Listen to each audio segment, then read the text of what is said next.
aquilo que eu acredito e que eu acho que a gente tem que passar para frente naquilo que é a Umbanda que o Tupi cultua. Então essa é a Umbanda que a gente vai falar aqui, é a prática que a gente faz aqui na casa.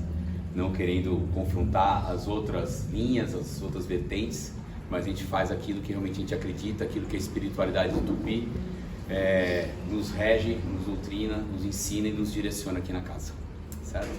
Então vamos lá, para a gente começar a gente tem que entender primeiro o que é religião.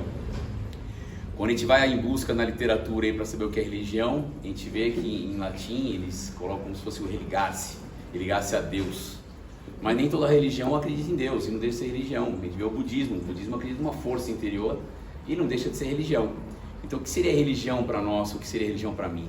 Então para mim religião é tudo aquilo que realmente eu cultuo, é a disciplina que eu tenho pelo meu sagrado, é o respeito que eu tenho pelo meu solo, onde eu venho bater minha cabeça, é a disciplina que eu tenho realmente para poder louvar aquilo que eu acredito, para respeitar todos os meus guias que vêm aqui realmente trazer a doutrina para mim.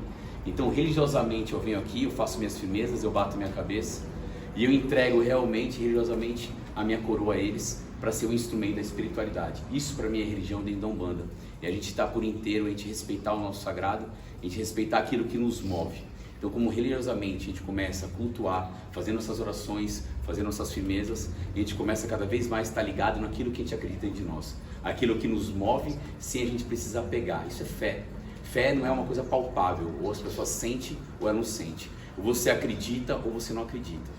Então a religião é tudo aquilo que propicia você aguçar cada vez mais a sua fé.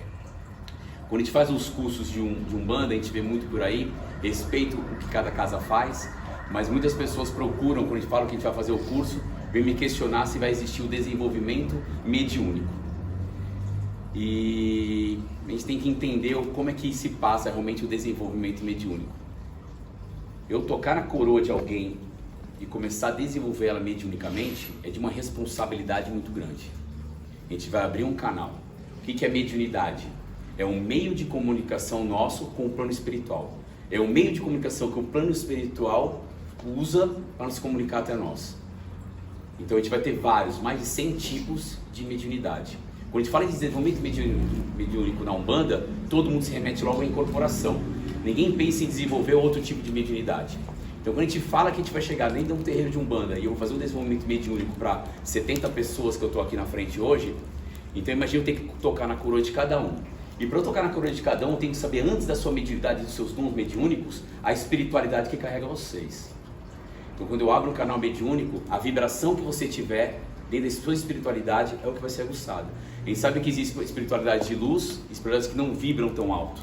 Então se eu pegar uma pessoa que ela tem alguns vícios mundanos, algo realmente que ela carrega de uma densidade muito grande, algo que possa realmente desequilibrar ela espiritualmente. Se eu abro o canal mediúnico dessa pessoa, o contato que ela vai ter com a espiritualidade é daquilo que ela vibra, é ali embaixo. Então quando a gente vê muitas pessoas que realmente passam por desequilíbrios, pessoas que, já vi tal pessoa cair na rua, ou as pessoas começam a tomar algum tipo de bebida alcoólica e manifesta alguma coisa, nenhum espírito de luz vai se manifestar nesse momento. Então, eu começar a tocar na coroa de alguém e abrir o canal mediúnico dela, eu primeiro preciso conhecer ela. Então, desenvolvimento mediúnico eu só faço realmente para os filhos aqui da casa. É muito fácil chamar os orgãos da casa, pedir para eles tocarem aqui, trazer alguém na frente e fazer com que ele fique balançando ali. Isso é muito simples para a responsabilidade e a grandeza que a gente tem dentro da espiritualidade, a grandeza que a Umbanda traz para nós. Então, acho que a gente tem que ter um pouquinho mais de responsabilidade quanto a isso. Respeito quem faz isso, eu sei que isso é um atrativo muito grande para quem coloca os cursos, mas por isso que já nem cobrar os cursos eu cobro, porque realmente até a espiritualidade da casa ela proíbe que a gente faça isso. Então tudo que a gente faz aqui, a gente tenta fazer com o rigor máximo das orientações dos guias da casa. Então realmente eu não toco na coroa de ninguém, a não ser que já se transformou filho da casa, para a gente poder cuidar de perto, cuidar primeiro da espiritualidade dele, para depois a gente cuidar da sua mediunidade. A espiritualidade é algo muito maior que nossa religiosidade. A espiritualidade é algo que transcende a matéria, é algo realmente que faz a nossa conexão com o sagrado e com o nosso espiritual. Então antes de qualquer coisa a gente poder policiar os nossos pensamentos, a gente policiar as nossas atitudes, vai fazer com que eu cresça espiritualmente. A partir do momento que eu crescer espiritualmente, eu já vou estar tendo em contato com algo de luz. Minha mediunidade automaticamente ela começa a ser aflorada. Eu vou falar daqui a pouco sobre as crianças cristais, as crianças índigos. A gente vê que elas, ninguém precisa tocar na cabeça delas. Elas já vêm com uma mediunidade já instalada nelas, porque o contato com a espiritualidade é uma coisa muito nativa, é uma coisa de raiz para ela. Ela já nasce com tudo isso. Por isso que a falta de compreensão que às vezes os adultos, os seus pais, o meio com que ela vive, as escolas, não sabem lidar com crianças tão delicadas espiritualmente, porque realmente elas são pessoas especiais em terra. E a gente tem que começar a entender o que a espiritualidade começou a proporcionar para nós, para a gente poder estar vivenciando tudo isso. Então tudo começou, se a gente começar a realmente falar do início de tudo, para a gente ter uma noção da preparação que acontece para a chegada, Jesus Cristo para chegar em terra foi preparado durante 1000 anos para a chegada dele. Então mais de 10 gerações foram cuidadas geneticamente para eles poderem estar aptos a receber um ser de tanta luz. Quem tem interesse em estudar um pouco mais, tem um livro aqui do Robson Pinheiro que chama Abduzidos. Ele conta direitinho como foi essa trajetória. Inclusive ele fala que ele era para ter vindo no Egito, depois geneticamente eles começou a não ter a evolução genética favorável para isso, aí depois aconteceu como tinha que acontecer. Mas é uma coisa que são muitos detalhes que a gente pode até parar para conversar somente sobre isso. Mas existe realmente toda essa preparação que a gente tem espiritual para chegar de cada um de nós. Então por isso que a gente tem que valorizar muito o nosso berço, como a gente sempre fala, as raízes que a gente tem, porque a gente realmente é preparado para chegar lá. Mas quanto maior é a nossa evolução, quanto maior é a nossa missão em terra, claro que a preparação, a proteção espiritual, ela se dá cada vez mais delicada. E começou a vir essa evolução da terra, toda essa luz, essa energia que foi criada para a gente poder estar mais propício a essa elevação. Ano passado a gente falou muito sobre a data limite, falou muito sobre a transição planetária. Não tem como deixar de falar isso também, porque é um processo, não é uma data que marca isso, pode ser a data de um início, mas esse é um processo realmente a longo prazo. Ninguém entra e fala assim, agora estou já num planeta melhor, já subimos um degrau. Não é assim. Cada liçãozinha que a gente aprende dentro da espiritualidade é um processo dentro de nós, uma quebra de alguns conceitos que a gente faz para a gente desabrochar algo novo, algo de muito mais luz. Por isso que eu gosto de falar realmente que eu acho que o trabalho que o Tupi faz aqui na casa, a gente se preocupa muito realmente com esse lado espiritual, não somente com o atendimento. Eu acho que o desabrochar, o despertar da espiritualidade dentro de cada um de nós é que faz com que a gente cresça espiritualmente. Não é a gente sair com o conforto de uma palavra direcionada se eu vou para a direita ou para a esquerda, ou se essa pessoa ou se é aquela, é que vai fazer com que eu seja melhor. Na verdade, isso vai deixar com que eu fique mais acomodado. Toda vez que eu tiver um problema, eu vou lá e eu pego a solução, ou pelo menos o caminho que eu tenho que ir. E quando a gente tem realmente na espiritualidade dentro da Umbanda, é despertar a nossa força, aquilo que nos move dentro de nós, para nós podermos sentir realmente o nosso crescimento enquanto espírito, enquanto realmente nossa passagem aqui na Terra, propiciando nossa ascensão individual. E quando a gente faz isso individual, a gente está proporcionando o coletivo também. Cada vez que a gente cresce um degrauzinho, a gente volta para casa um pouco mais de paz, a gente vai trabalhar com um pouco mais de sossego dentro da nossa cabeça, e a gente começa a propiciar todas as pessoas em volta de nós um degrauzinho a mais para a gente crescer dentro da espiritualidade. É assim que é aqui a casa. Quando a gente começou há 3 anos mais ou menos aqui, a gente fazia uma rodinha ali no fundo, acho que eram de 5 a 10 pessoas no máximo, que vinham conversar um pouco sobre Umbanda. Então vinham alguns trabalhadores da casa e vinham algumas pessoas da assistência que eram convidadas, e a gente ficava, acho que o máximo que deu foi 15, por aí, né? Que ficava conversando ali, uma vez por semana, às vezes a gente fazia semana sim, semana não, e hoje a gente está aqui com mais de 70 pessoas inscritas, a gente podendo falar aqui para as pessoas ainda que estão na sua casa. Então a gente vai plantando e a espiritualidade vai abrindo nossos caminhos, vai mostrando para a gente para onde a gente tem que percorrer, para onde a gente tem que caminhar. Só basta a gente ter um pouco mais de sossego, acalmar um pouco a nossa ansiedade, que tudo realmente acontece com maior tranquilidade na nossa vida. E falando das crianças índigos e crianças cristais na Terra sempre aconteceram, sempre tiveram. O que aconteceram é o que nos Estados Unidos a gente chama das ondas, as primeira, segunda e terceira onda, ou a gente chama da chegada dessas crianças realmente especiais. No final da década de 70, início da década de 80, começaram a vir com um volume maior essas crianças índigos. Essas crianças índios, elas foram identificadas por pessoas que tinham o poder da visão, que fazia aquela leitura de aura e conseguiam ver realmente uma cor diferenciada na sua aura, que era realmente um azul índigo. E começaram a ver realmente que elas eram crianças especiais, eram crianças que elas vieram para quebrar barreiras. São crianças que elas têm uma hiperatividade, algumas foram diagnosticadas com bipolaridade, mas não, elas são realmente crianças que vêm com uma luz maior, que elas vêm com uma missão muito mais especial em Terra. E a gente teria realmente que ter um olhar mais sensível para elas, para tudo aquilo que elas vêm trazer de energia para nós. Então, às vezes a gente vê algumas crianças que são extremamente contestadoras, essas são as crianças índigos, elas vieram para quebrar barreiras. A gente vê na década de 70 e 80, início de 90, quantas crianças não vieram realmente questionar os pais de uma maneira que não era possível questionar antes, porque nem a educação dava liberdade para isso. Mas elas vieram questionar mais, elas vieram lutar realmente por algo que ela pudesse realmente abrir caminhos para chegar de outras crianças que tinham as cristais. Essas muito mais pacificadoras, elas não iam contestar tanto, porque elas não precisavam mais passar por esse lado. Mas elas começaram a não encontrar ambientes tão favoráveis para a sua espiritualidade, para a sua mediunidade. E quando a gente precisa vir aqui se concentrar e levar nossos pensamentos para sentir realmente a energia dos nossos guias, ela automaticamente já entrava em contato com a sua mediunidade, já recebia palavras. A criança de 3, 4 anos já tendo realmente palavras e conselhos para adultos, que às vezes a gente vê, nossa, de onde essa criança tirou isso? É porque haviam crianças realmente especiais para realmente tocar as pessoas. Mas infelizmente nem todos os lugares estavam preparados para isso. Então a gente ficou com crianças realmente que elas ficavam meio isoladas, crianças que se trancavam no quarto, que não queriam conversar muito, de poucas palavras, porque realmente o ambiente não estava propício para a chegada deles. Algumas crianças, graças a Deus, conseguiram realmente ascender e mostrar realmente o grau de mediunidade delas, sendo crianças especiais e mostrando toda a sua luz. E mais tarde foram chegar as crianças arco-íris ou crianças diamantes, depois do ano de 2000 começaram. Alguns falam que essas crianças, elas são filhos de crianças cristais, porque também teriam que ter geneticamente algo favorável para chegar a crianças de tanta luz, com tanta sabedoria espiritual. Nos Estados Unidos, na Alemanha, vários países estudam elas. Algumas crianças arco-íris, tem alguns autores que falam que quando ela faz a regressão dessas crianças, chegam até a fase infantil e não conseguem ver uma vida anterior, alguma encarnação passada. Então eles acreditam que essas crianças, elas vieram de outras dimensões, que elas não têm realmente uma espiritualidade regressa aqui, não teve primeira encarnação deles. Eu acho que a gente não pode afirmar isso. Acho que dentro da espiritualidade é difícil a gente afirmar algo com certeza. A gente tem que pensar assim, eu penso mais assim. Quando a gente encarna, a nossa memória também é sumida e apagada, não é assim?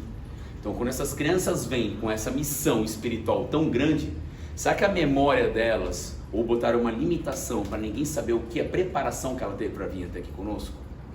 Se a espiritualidade permite, os nossos dirigentes espirituais, que a gente faça essas regressões e veja realmente vidas passadas, é porque eles permitiram. Se não fosse permitido, não fariam isso. Então será que eles não bloqueiam também para não saber qual foi realmente o processo que essas crianças passaram para chegar até aqui e ser esse instrumento de luz? Para deixar que não interfiram realmente na sua verdadeira missão? Porque a gente sabe que alguns atendimentos de regressão são bons para algumas curas, para algumas coisas muito específicas, mas tem muitas pessoas que passaram por distúrbios muito grandes depois de ter passado por momentos de regressão. Então não é uma regra absoluta. Então a gente tem que realmente, tudo aquilo que a gente ouve, o que a gente lê, o melhor autor que pareça ser, a gente tentar fazer um raciocínio e tentar realmente ter um senso crítico sobre tudo aquilo. Então essa é a minha visão, eu não estou falando que essa é a verdade. Eu falo para vocês, pensem, tragam uma visão realmente espiritualista para o teu pensamento, pensem realmente como teus guias gostariam, como eles iriam isso. E a melhor fonte de a gente tirar todas as nossas dúvidas é um guia. Eu costumo falar aqui que às vezes quando a gente tem dúvida, vamos chamar uma entidade, vamos sentar aqui, vamos conversar com ela. Eu acho que essa é a melhor fonte do saber. Hoje a gente tem uma facilidade muito grande, isso na internet, vários livros, mas cada um sempre põe realmente aquele teu pensamento particular. É difícil a gente ter alguma coisa realmente 100% espiritual naquilo que a gente lê, naquela opinião. Então quanto mais a fonte você buscada ali realmente na espiritualidade, naquele ser que vem realmente trazendo as informações para nós do que é aquilo que ele acredita e naquilo que seria mais prático para nós realmente dentro da nossa evolução, eu acho que é a fonte que a gente tem que buscar mesmo. Pega minha água. Alguma dúvida, gente?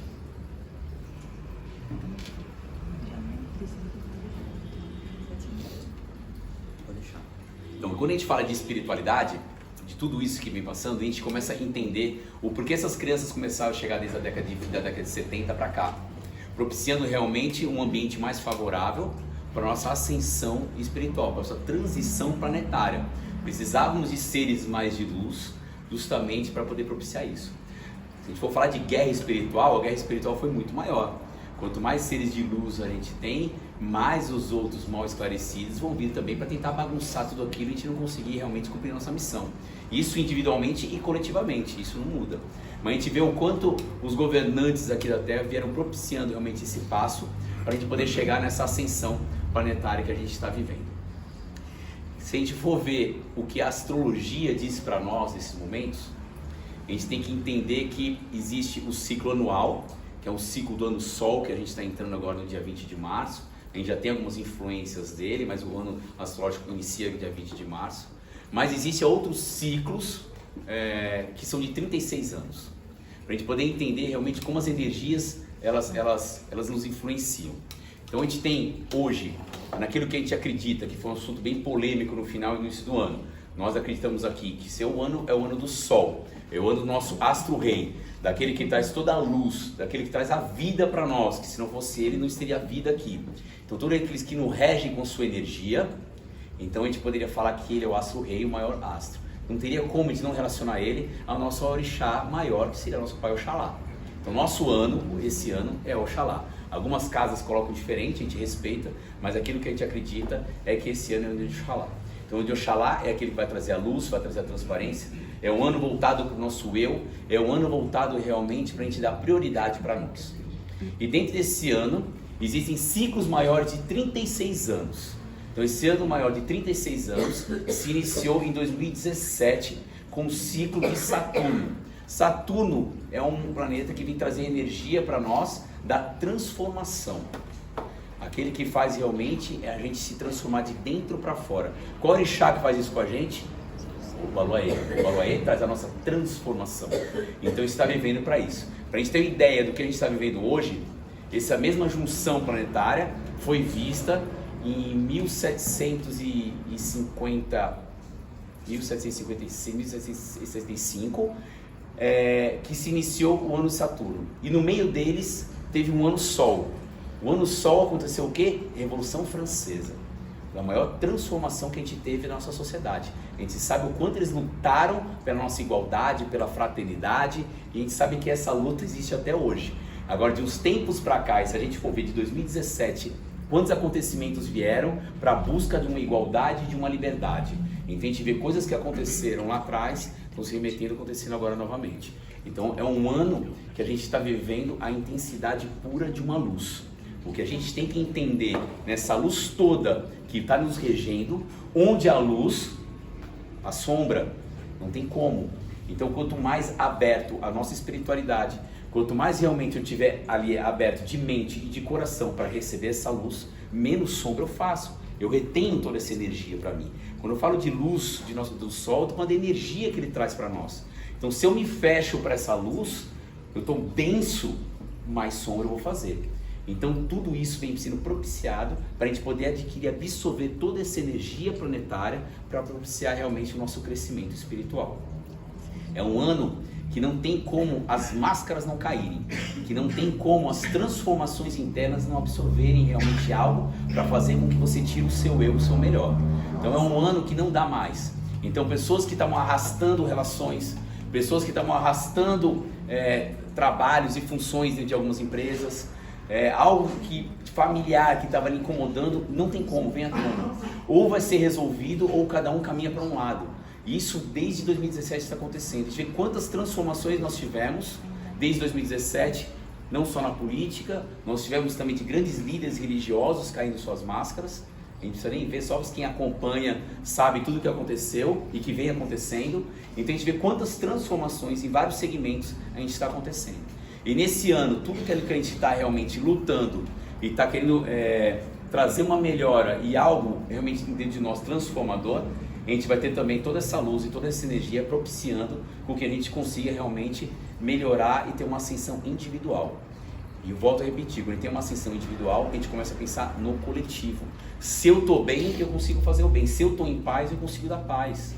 Não tem como. Então aquelas pessoas que engoliram sapo a vida inteira, esses últimos anos, não, tá tudo bem, não, vamos deixar pra lá, não vai dar mais. Vai ter que vir algo verdadeiro dentro de nós e botar para fora. A gente não vai conseguir engolir mais aquilo que não é nosso. A gente não vai conseguir mais fingir que está tudo bem se não está tudo bem. Então é um ano que a gente vai ter que aprender a fazer uma coisa que deveria ser sempre, que é a prioridade. A nossa prioridade tem que ser nós. Isso não é ser egoísta. Simplesmente estar preparado para ajudar o próximo. Se eu estou bem e eu estou equilibrado, eu consigo ajudar um irmão. Agora, se eu me dou metade para esse, metade para esse, metade para esse, eu só estou me fragmentando. Quando a gente tem prioridade, a gente é 100% algo. Quando eu começo a me dar metade na minha vida para várias pessoas, várias metadezinhas, várias porçõezinhas, eu estou me fragmentando ao ponto que eu perco minha essência. Que é muitas coisas, muitas pessoas a gente vem passando por isso. E quando a gente perde a nossa essência, a gente perde a nossa verdade. A gente não sabe mais realmente o que me alimenta, o que me faz ser melhor ou não. Então chega uma hora que tudo isso que a gente está buscando está batendo sobre nós e está refletindo. Então é a hora que hoje a gente olha para tudo aquilo que realmente na nossa sombra, que é aquilo que a gente se fecha para o mundo, que é aquilo que realmente a gente não quer enxergar e usa toda essa força para se transformar, ou vai ficar cada vez mais pesado e não vai ter para mudar. Aí a gente vem para as doenças desse novo milênio. Depressão, porque eu não quero enxergar. E eu não sou isso, eu prefiro me esconder. É o que as pessoas fazem. As pessoas fogem do seu, elas fogem da sua verdade o tempo todo. Então as pessoas desenvolvem uma síndrome do pânico, porque ela não pode ouvir aquilo. Nossa, eu ouvi uma palavra, me deu um nervoso, já perdi minha... Não é assim. A porta fechou, eu já me senti aprisionado, porque ela já está aprisionada dentro dela. A busca dela é lá dentro, e ela sempre busca algo fora. Enquanto a gente não olhar para dentro de nós e começar a entender realmente os nossos encontros espirituais e saber realmente das nossas feridas e dos nossos traumas e olhar para elas e conseguir entender e respeitá-las e desviar delas um pouco ou nos fortalecer para passar por cima, a gente vai ficar remoendo isso o tempo todo. Eu costumo sempre falar, quando estou conversando com as pessoas próximas, eu costumo assim, essa aqui é a minha fraqueza. Isso aqui, eu tenho que aceitar ela. Então eu gosto de falar sobre a minha fraqueza. Eu gosto de falar de onde eu tenho que lutar para melhorar. Se eu fingir que eu não tenho essa minha fraqueza, eu estou fugindo dela o tempo todo. Só que as pessoas não gostam de mostrar sua fraqueza, como se ninguém tivesse. E a gente foge de nós mesmos. Então quanto mais eu falar sobre os meus problemas, quanto mais eu enfrentá-los, mais rápido eu vou solucioná-los. Todo mundo tem suas fraquezas. Todo mundo tem algo realmente para olhar dentro de si e tentar solucionar isso. Dentro de algo dentro interno nosso, ou com as nossas relações familiares, ou com os companheiros que passaram pela nossa vida, os companheiros que passaram pela nossa vida, ou com nossas relações sexuais, ou com qualquer um que seja. Ou a gente aceita realmente tudo aquilo que a gente veio buscar e começa a olhar para dentro de nós e buscar algo melhor, e a gente vai acender com toda essa energia, com tudo isso que está propiciando realmente em termos de energia, na chegada desses espíritos de luz, na chegada dessa astrologia propiciando tudo isso, nosso entendimento, a busca pela religiosidade, a busca pela espiritualidade. As casas espiritualistas nunca estiveram tão lotadas como estão hoje. Você pode visitar o terreiro que for, está lotado, está todo mundo buscando algo, está todo mundo buscando realmente o seu encontro. Então ou a gente vai nessa falange gigantesca que está sendo formada e a gente fica ali apto a vivenciar tudo isso, ou a gente vive se escondendo realmente do nosso eu. E é o que não dá mais.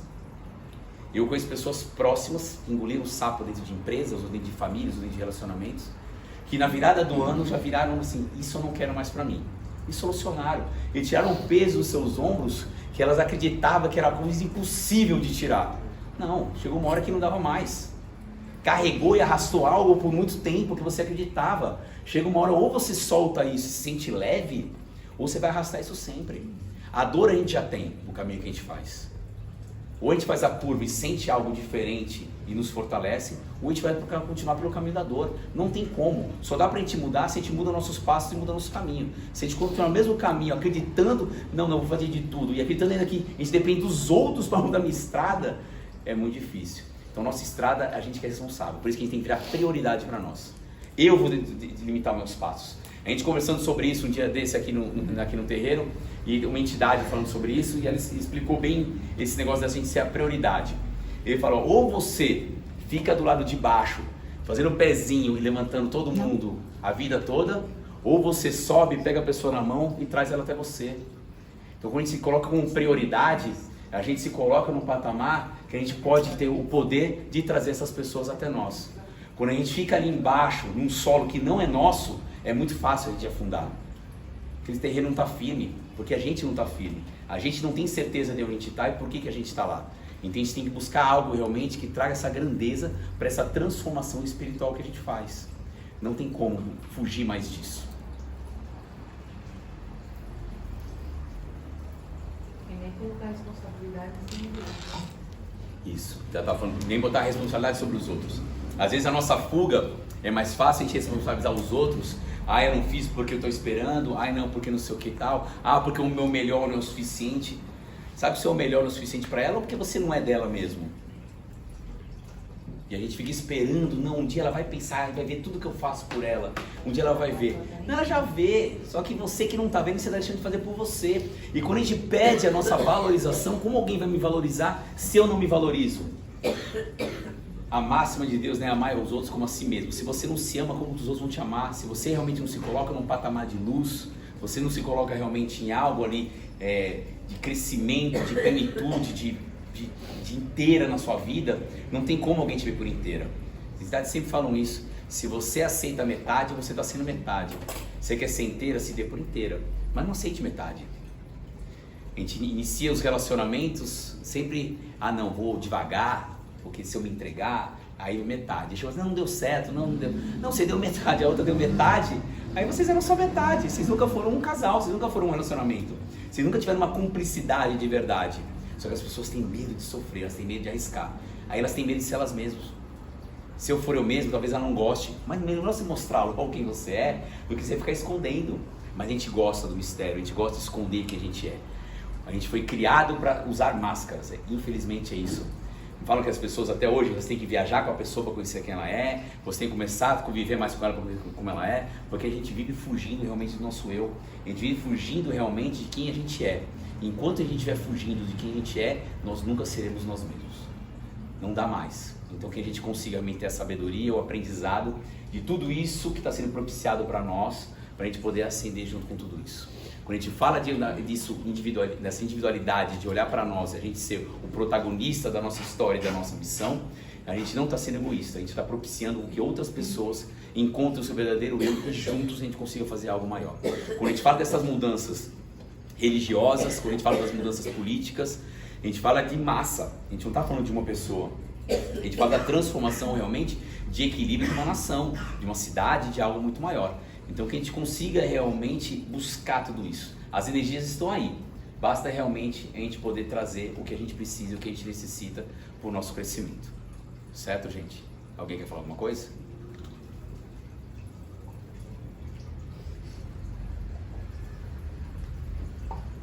Bom, se a gente for entrar agora falando um pouco da Umbanda realmente, já está perto do horário, não? Não, 8h30.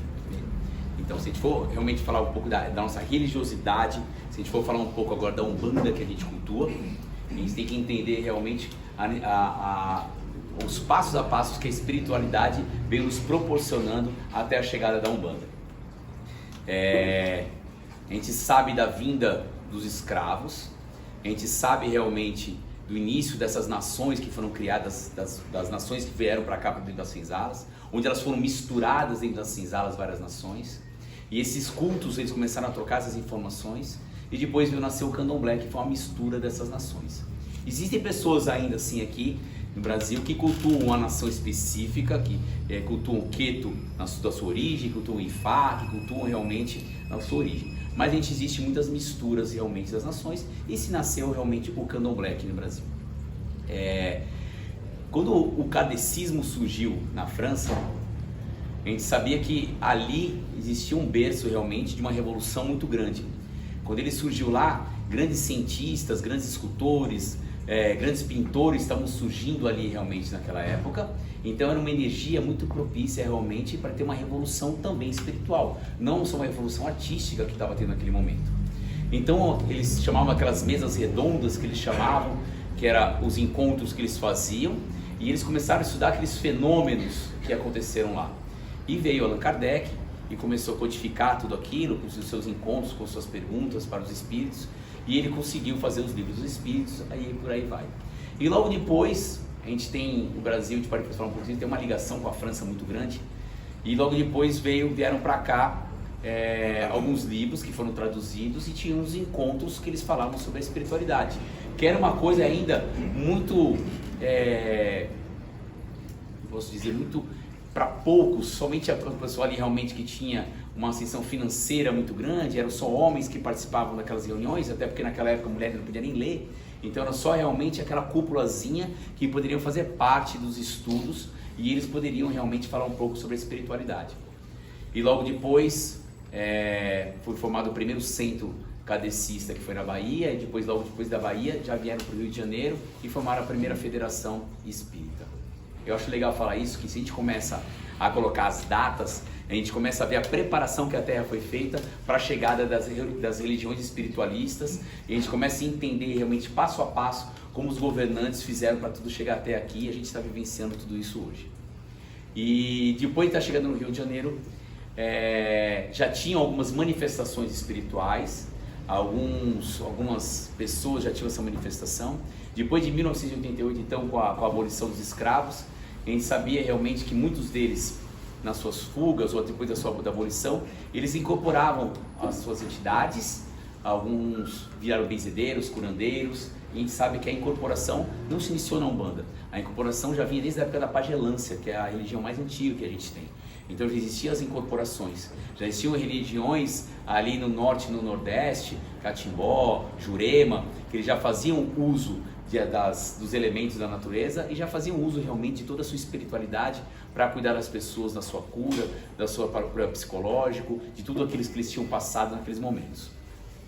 E depois veio realmente, aos 17 anos de idade, Zélio Fernandes de Moraes, que antes ali ele já estava tendo alguns distúrbios espirituais, e a família não sabia o que estava passando naquele momento por ele, e procuraram várias benzedeiras, curandeiras para tentar cuidar dele, e nada fazia com que ele parasse de ter realmente aqueles distúrbios que a família achava. Então procuraram médicos, psiquiatras, foram realmente fazer exorcismo com ele, e nada realmente o equilibrava. Às vésperas realmente dele poder chegar no centro kardecista e fazer realmente o pronunciamento através do Caboclo das Sete Encruzilhadas, ele foi levado numa benzedeira, e a benzedeira, benzendo ele ali, falou: calma pai, tá chegando o fim, ele vai ficar equilibrado, ele vai ficar bom. E ali um tio veio visitá-lo e falou assim: olha, isso eu acho que é coisa espiritual, vamos levar ele na Federação Espírita. E chegando na Federação Espírita, o presidente da mesa apontou para ele, chamou ele, convidou ele para sentar à mesa junto com ele. E ele foi, sentou na mesa lá e deu aberto a sessão espírita. E a gente sabe o quanto o pessoal da federação é rígido, imagina naquela época, né? E então ele falou: tá faltando uma flor aqui nessa mesa. Ele levantou, foi até o jardim, pegou uma rosa branca, botou na mesa, disse: agora estamos prontos para começar a sessão. E aí foi dada a sessão. Logo depois de aberta a sessão, se manifesta pela primeira vez o Caboclo das Sete Encruzilhadas. E na sua manifestação, logo depois, outros membros kardecistas começaram a se manifestar, com pretos velhos e com caboclos. E o pessoal da mesa ali ficou alvoroçado. Como que esse pessoal aqui, com esse linguajar chulo, se mostrando que não tem uma cultura, né, ousa vir aqui querer falar alguma palavra aqui para nós? E o Caboclo com toda a sua sabedoria, ele começou a conversar com eles. Nossa, mas não são vocês que falam que depois que eles desencarnam, todos nós somos iguais aos olhos do Pai? Que não existe diferença de classe? Você mas você com esse linguajar, você acha que você vai querer ensinar quem? E ele começou a conversar. E uma das frases que eu acho que a gente tem que levar realmente para nós, o Caboclo das Sete Encruzilhadas nessa noite, foi que ele falou que ia estar chegando uma nova religião, e que essa religião ia ensinar os que sabem menos, ia aprender os que sabem mais, e a ninguém viraremos as costas, porque essa é a vontade do Pai. Então foi assim que realmente foi criada a Umbanda, e assim que a Umbanda tem que ser até hoje. A Umbanda realmente tem que trazer para nós essa igualdade. E quando ela fala das entidades do virar as costas, da espiritualidade do virar as costas, eu acho que ela não colocou a gente de fora também não. Então a gente tem que ter um pouco mais de simplicidade e humildade no nosso dia a dia, para a gente poder ter um pouco mais de paciência com os irmãos menos esclarecidos, porque a gente sempre está aprendendo com alguém que seja um pouco mais esclarecido com a gente. Então acho que isso que a Umbanda traz, essa humildade e essa simplicidade de a gente poder cultuar algo tão bonito. Bom, e ele continuou ali, depois conseguiram, ele falou que ele ia iniciar a primeira sessão do culto no dia seguinte, na casa do aparelho dele, né, na casa de Zélio Fernandes de Moraes. Aí eles se manifestaram, seguiram o seu caminho, terminaram a sessão e ainda questionaram ele: aí você acha que alguém vai lá assistir esse culto? Disse: não, vai ser espalhado aos 4 cantos e amanhã você verá. Então todo mundo que estava naquela sessão levou mais convidados, levou mais pessoas e estava cheio de gente na casa dele. Então imagina, ele tinha 17 anos de idade, ninguém sabia como ser a Umbanda. Ele botou a mesa kardecista no meio da sala dele e vamos esperar a manifestação, vamos ver o que acontece. Ele tinha colocado que ia ser às 8 horas da noite, e às 8 horas da noite veio a manifestação do Caboclo das Sete Encruzilhadas, dando as diretrizes para essa nova religião que chegava. E logo depois veio o Pai Antônio, o preto velho com o Zélio trabalhava, e ele que foi o primeiro entidade a trazer todos os elementos da Umbanda. Então foi ele que veio, logo quando ele chegou, ele foi pro cantinho, sentou no canto, e daí ele disse, não, senta aqui na mesa com eles, não, lugar de preto velho não é lugar de mesa com branco, lugar de preto velho é aqui no cantinho. Ele já veio mostrar a humildade que essa linha traz para nós, ele já veio mostrar a simplicidade do trabalho dele. Aí perguntaram se ele queria alguma coisa, ele falou que ele queria o pito dele, foi o primeiro elemento que veio, o fumo para ele. Trouxeram depois o cachimbinho para ele poder fumar, depois foi ele que fez a primeira guia de trabalho, que é a guia do Pai Antônio, na casa da Nossa Senhora da Piedade, até hoje eles utilizam da guia do Pai Antônio, e assim veio trazendo realmente os elementos, e eles veio trazendo os fundamentos da Umbanda. A Umbanda é uma religião que não tem dogmas. Dogmas é aquilo que é incontestável, que a Igreja Católica gosta bastante. Então é isso que Jesus foi crucificado, foi e ninguém questiona, acredita-se, pronto. Então não é só isso, são vários dogmas que foram criados dentro das religiões. Dentro da Umbanda não existe dogmas, ele veio trazer as diretrizes. Então ele veio trazer o branco nos trabalhos espirituais, ele veio mostrar realmente que nós tínhamos que ter um cuidado muito grande entre homens e mulheres dentro de uma gira. Então a gente vê os centros mais antigos, é homens para um lado, mulheres para o outro. Ele veio trazer realmente os uniformes para as mulheres, as saias para elas. Tinha alguns que podiam usar um sapatinho branco bem fininho, mas depois não mais nada do que isso, a simplicidade veio. Hoje a gente vê muitas casas cultuando a esquerda como algo muito glorioso para eles. Não quero desmerecer a esquerda de jeito nenhum, a gente vai estudar um pouco mais sobre isso. Mas a gente tem que saber realmente da necessidade de quando se trazer e utilizar de uma linha de esquerda. Zélio Freire de Moraes, ele foi médium da Umbanda durante 68 anos. Ele nunca incorporou um Exu na vida dele. Nunca incorporou o Exu na vida dele. Será que a gente tem a necessidade de qualquer trabalho trazer o Exu realmente? Será que ele não vai estar trabalhando sem estar se manifestando? Se a gente está aqui fazendo um trabalho de caboclo preto velho, será que ele não está na tronqueira fazendo o trabalho dele? Ou ele está no meio da gira fazendo o trabalho dele? Será que eu preciso socorrer a ele a todo momento? Será que o preto velho e o caboclo não sabem fazer um trabalho? Será que eles não sabem fazer uma desobsessão? Será que eu tenho que recorrer a eles todo momento? É uma energia mais densa, uma energia muito mais fácil de trabalhar. É uma energia muito mais grossa, a gente sabe disso. Se você for ver os pais de santo que cobram a linha de trabalho deles de frente, sempre vai ser uma de esquerda. Quem frequenta terreiro sabe disso. Por quê? Porque é uma linha muito mais fácil de você incorporar, é muito mais fácil realmente pela densidade dele, mas não tem a necessidade de a todo momento a gente trazer uma linha de esquerda para os trabalhos. Eles vão estar atuando aqui de qualquer maneira, eles vão estar na nossa tronqueira, na nossa firmeza de qualquer maneira. Então se Zélio, que foi ele que veio fundar a religião, ele veio ser aparelho de tudo isso, ele trabalhou com 3 entidades. Ele trabalhou com o Caboclo das 7 Cruzilhadas, ele trabalhou com o Pai Antônio, ele trabalhou com o Caboclo Maria, que a gente vai falar sobre ele, que era um caboclo da linha que vinha na linha de Ogum, e ele só incorporava o herê dele uma vez por ano na festa de herê. Só. Nunca mais incorporou outra linha. Então se ele veio trazendo essa simplicidade, hoje que tem gente aí que tem 7 caboclos, 8 preto velho, que é a falange todinha só pra ele. E só dos famosão, os nomes, né? Só quer o que é famoso. Só, então só quer os famosos da internet. Então a gente tem que ter um pouco mais de simplicidade e humildade dentro da Umbanda. Não adianta a gente querer trazer um monte de elemento, um monte de coisa.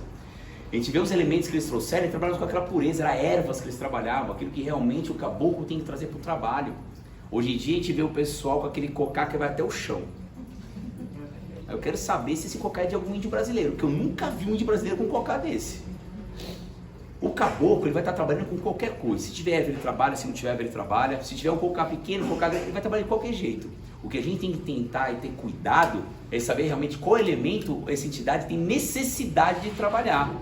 Porque senão a gente faz muito circo. E infelizmente é isso que a gente se perde hoje em dia, vendo que as pessoas trazendo cada vez mais elementos desnecessários para a Umbanda. Não tem por que você ter um cocá que vai até o chão, isso é de índio americano. A loja de Umbanda, as lojas de artigos religiosos, eles vão fazer tudo. Porque cada vez mais as pessoas querem mais, o médium quer mais. Então ele vai fazer o cocá que tem que abaixar a cabeça para entrar no terreiro. Um negócio gigantesco, parece carnaval. Não precisa disso. Isso acontece, infelizmente, porque às vezes falta um pouco de entendimento para as pessoas da assistência, não querendo culpá-los. Mas a gente acha que o caboclo grita mais quando chega, olha, esse é forte. Nossa, olha o cocá daquele, aquilo que o visual impressiona, aquilo eles acham que é o Gente, quanto mais simples for a entidade, Quanto mais humilde for a entidade, para mim quer dizer que o médium está deixando a entidade trabalhar melhor. Porque não existe entidade ruim. Existe médium que não deixa a entidade trabalhar. Essa é que é a diferença. Se toda entidade que se manifesta em terra é porque ela teve autorização do alto para estar trabalhando. Então todas elas estão no mesmo patamar. Todas elas vêm com o seu poder de luz, com o seu poder realmente para poder trazer um discernimento, uma palavra, uma cura ou algo parecido. Aquela que não consegue fazer isso é o médium que está trabalhando. É o médium que não está deixando realmente com que a entidade seja 100% naquele momento para ela poder realmente exercer o seu trabalho. Isso, infelizmente, a gente vê cada vez mais na Umbanda. Cada vez mais a gente vê as coisas se perderem dentro da Umbanda. Por isso que uma das coisas que realmente pediram para a gente poder falar um pouco foi para a gente poder realmente trazer a verdade da Umbanda. A gente tenta fazer aqui o máximo que Zélio trouxe com o Caboclo das Sete Cruzilhadas para cá. Então, tudo aquilo que realmente se espelha são os ensinamentos deles. A gente faz a leitura de tudo aquilo que foi catalogado por eles. Existem várias entrevistas de Zélio, várias entrevistas de Pai Antônio, trazendo realmente a essência da Umbanda. E isso não pode se perder. Muita gente dá desculpa por tudo isso que muda, assim, a religião tem que evoluir. Tudo tem que evoluir, mas a raiz não pode se perder. A essência não pode se perder jamais. Então não tem como a gente não trazer algo que é tradição, é coisa da raiz da Umbanda. Isso não pode se perder de jeito nenhum. Então a gente tem que ter o discernimento para olhar para tudo isso e saber realmente o que está sendo espiritual e o que está sendo material. O que está sendo realmente vindo da entidade, da espiritualidade e o que está sendo de vaidade do médium. Que a gente sabe que é um dos maiores riscos de qualquer casa, de qualquer médium se perder, é dentro do seu próprio ego, dentro da sua própria vaidade. Porque cuidar de uma espiritualidade dentro de uma casa é o mais fácil de tudo. É muito fácil cuidar da espiritualidade. Você fecha o olho, a entidade vem, ela cuida de tudo. Você cuidar das pessoas, do ego e da vaidade, aí que é difícil. Por isso que uma das coisas que a gente proíbe aqui na casa, é o que eu falei no início, é a filmagem e a foto. E mesmo você entrar numa gira, festa, aniversário da casa, aí, putz, assistência lotada, todo mundo aqui tira uma foto. Aí as pessoas vão ver a foto. Você vai postar essa foto? Nossa, a próxima vai vir toda maquiada. Eu vou vir linda, vou fazer meu cabelo, vou fazer que tal. Ninguém quer se aparecer feinho na foto, entendeu? Para não ter esse risco, cara, não tem, acabou. Ninguém vai fazer pose para foto, ninguém vai fazer posezinha para filmagem. Não precisa. O que eu vou transmitir numa foto dentro da internet? O que eu vou transmitir num vídeo para lá? Quer conhecer? Vem no terreiro, a porta é aberta. Todas as portas são abertas dentro do terreiro. Eu não preciso botar ali o meu sagrado para todo mundo ficar vendo. Vem aqui, o sagrado se cultua aqui, não se cultua numa foto, num vídeo. O sagrado se cultua dentro de um solo sagrado. Então quer conhecer? Vem aqui conhecer. Então aqui dentro da casa, realmente a gente não permite. A gente já pegou pessoas que tiraram uma foto ou outra, às vezes até por um carinho, você vai lá e pede para pagar, por favor. Porque nós aqui da casa, nós nunca tiramos uma foto, nem trabalhos fechados e nem vídeo a gente fez. Algumas vezes que a gente fez foi gravar o áudio, né? De alguns ensinamentos que a entidade vem, faz aquelas reuniões aqui, a gente acaba gravando o áudio. Mas tirando isso, não tem porquê a gente sofrer o risco de virar uma chavinha da vaidade com alguém ou virar a chavinha do ego. Eu nem de elogio eu gosto aqui dentro da casa. Se algum filho esperando um elogio meu, tá errado, porque eu não faço elogio mesmo, e nem quero elogio. É nossa missão. Eu não tenho que fazer aquilo porque eu fui elogiar, olha só, vir me agradecer. Eu faço isso porque eu sou um instrumento e acabou. Eu não tenho que ser movido ao elogio. Eu tenho que ser movido ao meu sagrado, à minha fé. É isso que tem que me mover. Eu tenho que me mover, chegar aqui, ver minha casa lotada e falar, putz, estamos no caminho. É chegar aqui e ver uma pessoa que veio desequilibrada num trabalho e ela chega sorrindo no outro. É esse o elogio que eu preciso. Esse é o elogio de chegar e saber que, tipo, há 4 anos atrás, quando eu iniciei os trabalhos, foi na varanda da minha casa, por acaso, foi uma coisa que nem deveria ser feita, mas eu reencontrei a minha primeira mãe de santo, desde que eu era um molequezinho, que era vizinha da minha mãe, e ela chegou na casa, nossa, você já abriu o seu terreiro? Eu disse, não vou abrir meu terreiro. Não, vai sim, não vou, vai. E daí no final que ela vem jogar cartas, aí ela pegou e me chamou e falou assim, Rodrigo, minha entidade queria conversar com você, posso? Vou dar passagem para ela? Pode. Ela veio, conversamos, aí depois, uma outra sexta-feira, minha entidade veio, conversou, as duas entidades conversaram, aí uma pessoa que tinha jogado um carta, eu disse, essa pessoa está precisando de um passe, posso dar um passe pela noite? Ah, pode. Quando foi ver, eram 2, 3, quando foi ver, minha entidade estava ajudando dela. Quando eu dei conta de mim, a Mariana já estava atendendo ao meu lado, o Marcos que trabalha aqui, estava o Ângelo, estava a Eliana comigo já cambonando, desde a outra casa, ela já tinha sido chamada, a gente nem entendeu direito na época o que era. E quando eu fui ver, tinha 40 pessoas na sala da minha casa, esperando ser atendida na varanda. Eu falei assim, cara, não dá mais, 40 pessoas na varanda. Eu não sei como a gente nunca foi chamar atenção no prédio, porque as pessoas desconhecidas da casa iam lá na cozinha, atendiam o interfone e falavam assim, pode subir. Quem é? Pode subir. É terreiro, pode subir. E ia subindo. Eram 40 pessoas na casa, a gente só fechava o corredor para os quartos, deixava a cozinha aberta, que era o interfone, e chegando gente. E eu disse, cara, temos que montar nossa casa. Aí comecei a procurar o local. Esse foi o 5º lugar que eu fui procurar, porque os 4 primeiros, quando souberam que era para terreiro de Umbanda, falaram assim, não, Umbanda no meu imóvel não pode. Então a gente pegou 4 nãos para poder, até a gente chegar até aqui, estamos aqui quase 4 anos já. E daqui a gente começou com uma assistência de 20 pessoas e agora está aí, praticamente mais de 100 pessoas todas as giras. Aqueles estudos que a gente fazia com 5, 10 pessoas, hoje a gente transformou em tudo isso aqui, porque a gente faz de coração. Quando a gente faz de coração aberto, as coisas movem para nós. Quando a gente está numa empresa, a gente entra num trabalho e a gente não está preocupado se alguém está me olhando ou não, eu faço o meu trabalho, quem precisa ver está vendo. A energia que precisa ser gerada ali está sendo gerada e você está fazendo o seu melhor. A partir do momento que você para se preocupar se tem alguém se incomodado com você ou não, você vai ficar incomodado com ela também. Você entrou na mesma energia que ela. Então cada vez que a gente faz de coração, sem estar preocupado se tem alguém aqui me olhando, me medindo, sei lá com quem vocês podem falar, cara, as coisas fluem, as coisas começam a acontecer. E a gente ainda acha que as pessoas, olha como ela tem sorte. Não é sorte. Ela só abre o coração dela e faz o que tem que ser feito. Ela não está preocupada realmente com o que os outros pensam, com o que os outros vão pensar. Então tudo na nossa vida é o nosso eu. Tudo essa vida é o que a gente faz realmente de coração e com a nossa energia. E a gente tem que promover isso todo o tempo. Não tem como a gente transformar algo dentro de nós se não for dentro de nós primeiro. Não adianta a gente querer buscar nas pessoas que passaram pela nossa estrada e pela nossa vida. E se a gente parar para pensar quantas pessoas importantes marcaram a nossa vida e passaram tão rápido por elas. Porque a intensidade é que é medida, não é o tempo. Às vezes vem uma pessoa e passa tão pouco tempo do nosso lado, a gente faz uma viagem, você encontra uma pessoa naquele local, passa uma semana de convívio com ela, putz, mas você dá risada dos momentos que você teve com ela a vida inteira. Então porque a gente mede as coisas pela intensidade de energia, não é pelo tempo, porque às vezes a gente passa tanto tempo lá de uma pessoa e a gente não conhece ela. O tempo mostra a gente ser vazio demais. Então a gente tem que realmente buscar tudo isso, buscar o nosso eu ali. A gente vai falar muito sobre isso, não tem como a gente não buscar isso. Às vezes nas aberturas que a gente faz, a gente sempre busca o mesmo assunto. Ano passado a gente sempre falou muito sobre a data limite, sobre essa dimensão planetária, que era o que a gente estava vivendo ali. E tinha cada vez mais conscientizar as pessoas de poder estar aberta para essa mudança todinha e fazer parte de tudo isso. Hoje a gente está falando muito e vamos falar muito realmente desse ano do sol, desse desabrochar nosso, de onde vai bater a nossa luz, para a gente poder encarar as nossas sombras e transformar tudo isso. Então não tem como a gente não falar sobre isso. Quanto mais a gente falar para tudo isso, mais a gente vai conseguir se enxergar, mais a gente vai conseguir realmente fazer algo para mudar o nosso interior e propiciar realmente o nosso crescimento, nossa ascensão espiritual. Certo, gente? Alguma dúvida? Pode falar, Jair. Só assim, teve uma parte que você falou sobre a interferência que às vezes a matéria tem no espiritual. Ou seja, vai do médium sobre a espiritualidade. Animismo, a gente chama isso. E linkando com aquela parte que você falou que o Umbanda, quando é para todos, né? Ela não segrega, ela não separa, que não tem dogmas nem nada. Tem por algumas casas que fazem o quê? Estão separando um dia da semana, por exemplo, estão usando um logo de uma vertente política, né?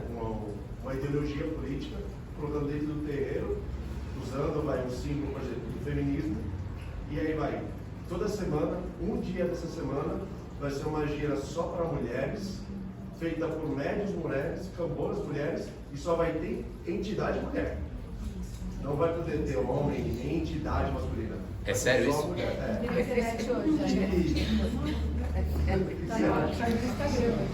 Bom, vamos lá. É assunto delicado para se falar, mas tem que ser falado.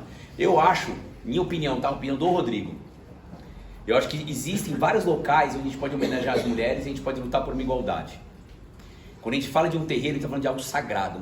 A gente fala que um terreiro, como toda casa espiritualista, é um hospital espiritual. A partir do momento que eu começo a segregar e falar, esse dia é só para uma classe, é só para as mulheres, eu estou deixando de abrir a oportunidade de entidades que se manifestam como homens trabalhar naquele dia. Quando eu chego num terreiro, imagina se eu estou num terreiro hoje e falo assim, olha, isso aqui só vai atender ou só mulheres ou só homens hoje. E chega uma pessoa num desequilíbrio, por ter perdido algum parente, por ter perdido um emprego, por ter perdido um filho, ou por ter alguém assim em qualquer situação. Eu vou chegar para ele e falar assim, não, hoje eu não posso cuidar de você, porque hoje é só mulher. Não, hoje é só homem. Será que a minha casa e minha espiritualidade é isso que ela espera de mim? Por isso que eu falo, a gente sempre tem que perguntar para os nossos guias. Será que é isso que meu guia espera de mim? Se eu quero homenagear as mulheres no mês delas, que é o mês de março, eu poderia abrir minha gira cantando Pazia Base, todos os dias da semana. Vou cantar para os orixás femininas, trazendo o poder feminino, trazendo energia feminina para casa. Eu posso iniciar minha gira tocando somente para as entidades femininas e elas vão abrir nossos trabalhos. Tem 1000 maneiras de homenagear elas sem segregar. Na minha visão, eu, Rodrigo, eu acho que as pessoas estão perdendo um pouco a mão nessa luta que eu falo que existe, dessa transformação de igualdade. Tá certo que às vezes a gente tem que passar um pouco do limite para subir e equilibrar o raciocínio, as energias. Mas eu acho que a gente está indo para um lado desnecessário. Eu acho que a luta pela igualdade, ela tem que existir sempre. Mas não é só para o homem e mulher, não é só isso, não é eu segmentando e falando assim, ó, vocês não entram aqui, ou vocês...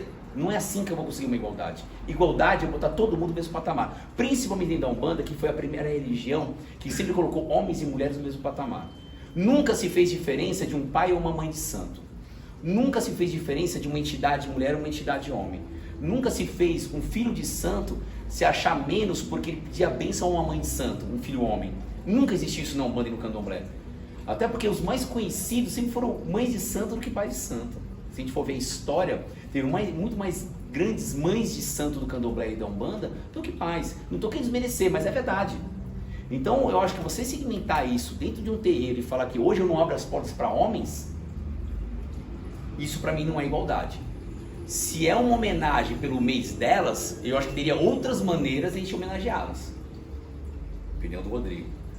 Às vezes a pessoa está tendo uma visão que eu não consigo compreender ainda. Talvez eu seja um pouco pequeno e não consiga entender o porquê de a gente segmentar as coisas. Mas eu acho que segmentar, dividir, separar, acho que nunca vai ser a solução. Se a gente, nós como espiritualistas, a gente acredita que tem entidades, espíritos, não tem sexo, são energias, que uma encarnação vai manifestar como homem, outra como mulher, com qualquer outra opção, não importa. Então eles são luz, nós somos espíritos. A nossa essência é espiritual. Então se eu quero mostrar para as pessoas o olhar da espiritualidade, para cada um delas que está aqui, ensiná-las a olhar com o olhar do espírito, não com o olhar realmente da matéria, eu tenho que transcender isso. Eu não posso trazer uma luta dessa para dentro de um terreiro, dentro de uma casa. A luta tem que ser lá fora, aqui tem que ser igual, aqui tem que ser paz e amor, como diz o hino. Não posso ser diferente do que isso. Então, na minha concepção, eu acho que é a gente quebrar os verdadeiros valores de uma religião, os verdadeiros princípios, que é da simplicidade, bondade e igualdade. A gente não pode ter isso. Que até os cumprimentos de ombro a ombro é isso que significa, depois a gente passa isso direitinho. Mas eu não acho adequado, na minha opinião. Rodrigo, além do pai Antônio de trazer os elementos, acabou? Você que considerava trabalhar com elementos? Trabalhava com os elementos, sim. Trabalhava com as ervas, trabalhava com pedras, ele trabalhava com os elementos também, com a terra.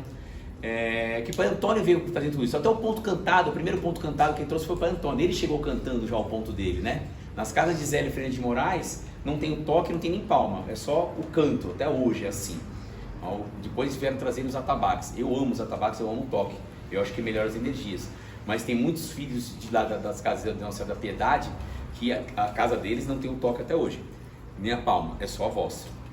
Eles têm a explicação deles, tem sentido realmente para aquilo que eles falam realmente da difusão dos chakras que são ativados, e você pede a conexão realmente do coronário, do neural, e você começa a botar outros chakras ativados que não sejam mais importantes para a sua incorporação. Eles falam isso, a gente tem que respeitar. O raciocínio não é completamente errado, mas a gente está acostumado. Eu acho que é muito mais fácil realmente você trazer uma vibração de uma entidade, de uma gira, de uma energia, com o toque, todo mundo cantando, entrando naquela mesma energia, naquela mesma egrégora, do que simplesmente só pelo cantado. Depois que você faz uma gira com atabaque, você faz uma gira sem atabaque, é estranho. É estranho. Não tem como ser assim. A comunicação, eles ecoam tudo isso, eles trazem, não tem como, né? A gente traz essa energia. E com relação ao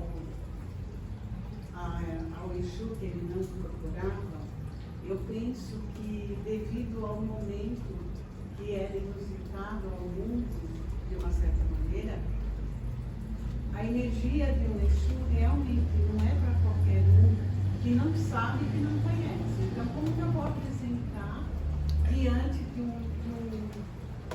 de mentes que ainda ainda vão Então, conhecer é. a espiritualidade ali. Não, existiu muito disso mesmo. Então, as entidades quando chegaram pelos caboclos pretos velhos, porque eram as entidades realmente ali que seriam um pouco mais calmas e brandas para eles poderem entender tudo que é espiritualidade, tudo que a Umbanda vinha trazendo.